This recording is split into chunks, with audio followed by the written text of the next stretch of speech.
This Sunday night and Monday, we celebrate the minor festival of Tu Beshvat, our Jewish New Year for trees.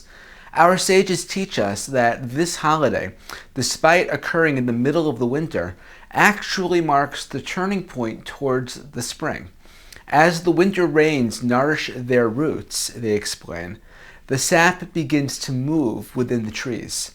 From the outside, the trees are still dormant and lifeless, but actually they are receiving the sustenance they need in preparation for their blossoming, which comes just around the corner.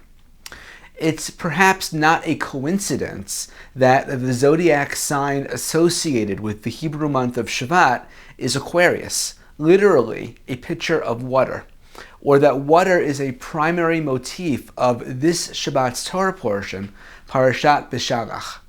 We find that just after the Israelites celebrated their salvation from Pharaoh and his army, following their miraculous crossing of the Red Sea, they entered the wilderness only to find they could not drink the water they encountered there. The Torah says, "Vayavo'u marata, v'lo yachlu l'shtot mayim mimara, ki marim heim." And they came to Marah, and they were unable to drink waters from Marah because they were bitter. Typically, our commentators assume that the word "they" in the passage, "they were bitter," refers to the waters. The biblical narrative continues by describing how Moses, at God's command, throws a tree into the water, which sweetens the water in order to make it potable. Finally able to drink, the Israelites are able to continue on their journey.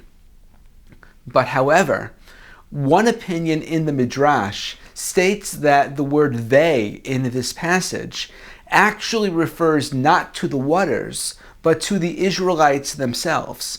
The water was fine in and of itself, but the Israelites, so embittered and damaged by their horrific experiences, were unable to drink without God's direct intervention. This interpretation is especially significant as the rabbis often metaphorically compare water to Torah. Just as water provides physical sustenance, they explain, Torah provides spiritual sustenance. And in fact, the Midrash understands that in addition to giving the Israelites water to drink, Moses also began teaching selections of Torah to the Israelites at this point. Sometimes someone may be so dehydrated they have a trouble drinking the water they need to be revived. Similarly, someone may be so damaged spiritually they cannot on their own internalize the life-sustaining Torah that would allow them to move forward. Tu B'Shvat's an opportunity for us to reflect on what gives us sustenance, physically, emotionally, spiritually.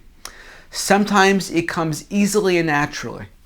Other times it takes work, even outside help, in order to receive and integrate that critical nourishment we need so that we too can blossom forth into a new springtime of our lives.